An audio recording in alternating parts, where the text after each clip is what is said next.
This happened when I was 15 years old.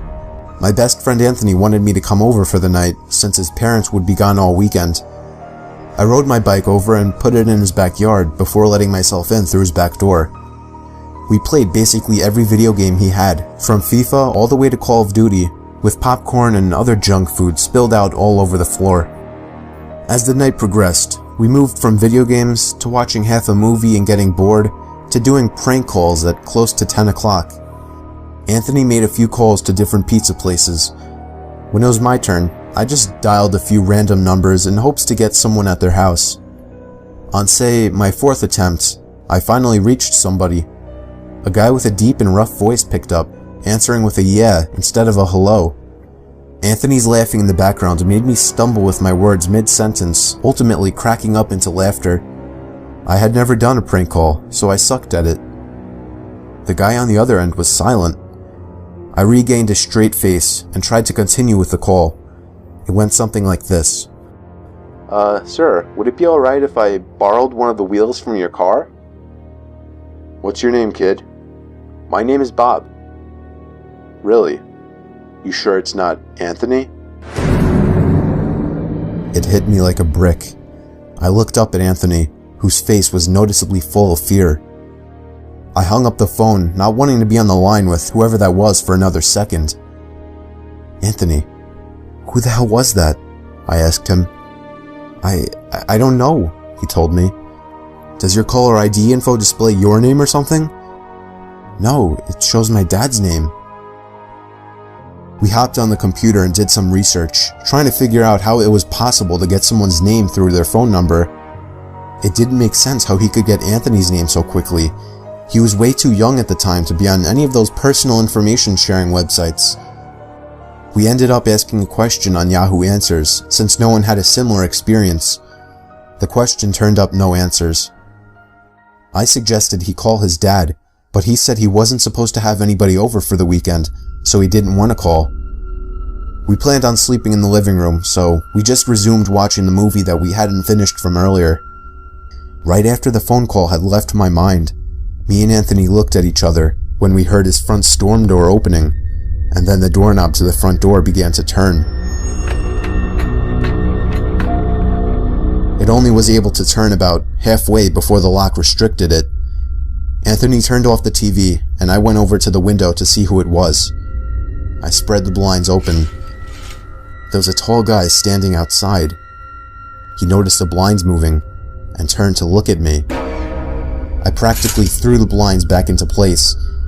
Me and Anthony hid in the kitchen, listening for any more noises. We heard the sound of the gate to the backyard opening, as it was right outside the kitchen window. God damn it, I said. I forgot to shut the back door. Anthony urged me to run and shut it. I made it to the hallway leading to his back door, and froze. There was a silhouette standing outside the back door. I don't think he noticed me, but he was surely looking into the house. He opened the door and stepped inside. I tiptoed to the kitchen and motioned for Anthony to follow me upstairs. We made it to his room as quietly as possible, pulling the door shut to avoid making any noise. We crawled under his bed. He had cloth covering the bottom of his bed, so you couldn't see anything under it unless you actually moved the cloth. The doors downstairs all opened, each one getting closer to the stairs. Thumps finally began up the stairs, and he was right outside the door now. The door to the room opened. I could hear Anthony's breathing. It was too loud. Footsteps moved over to the closet, and then the closet opened. I could hear the coat hangers being slid around as the fabric of the jackets and coats rubbed against each other. Footsteps moved over to the bed and stopped. I felt like my heart was about to explode out of my chest. Anthony's breathing was too loud. I had to cover his mouth with my hand. Nothing but silence in the room now. We laid still for so long, I almost thought he wasn't even in the room anymore. I moved my hand away from Anthony's mouth and whispered in his ear, "You think we can make a run for it?" He was about to answer when the most disturbing, memory-haunting scream I'd ever heard filled my ears as Anthony was seemingly dragged out from under the bed. I crawled out and saw him struggling with the man. I desperately looked around for anything to use as a weapon. I settled with the screwdriver sitting on his nightstand. I hurried over to the man and drove the screwdriver into his back. He let go of Anthony as he let out a scream of agony, giving us time to get the hell out of the house. Running onto the road would give away our position too easily. It would take too long to make it to his neighbor's house. We dove for the tree line in the woods and took cover behind a bush, watching the house. The back door opened as the man stepped outside, looking around the backyard. He then looked out to the woods.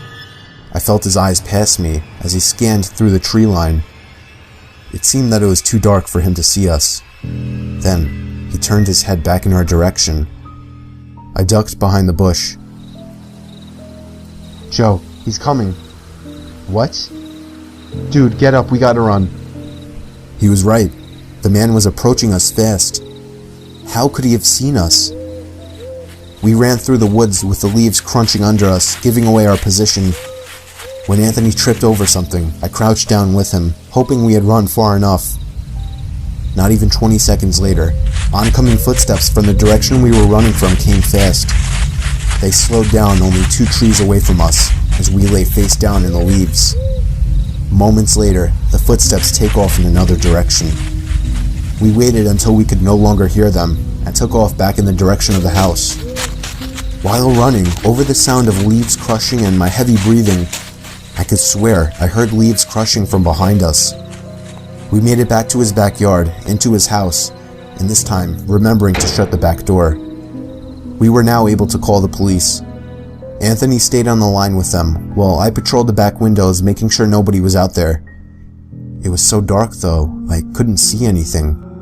So I did something that seems stupid today. I turned on his backyard lights, and immediately in the distance, over by the woods, I saw him, standing in front of a big tree. He turned off back into the woods and disappeared out of sight. That was the last time me or Anthony ever saw him.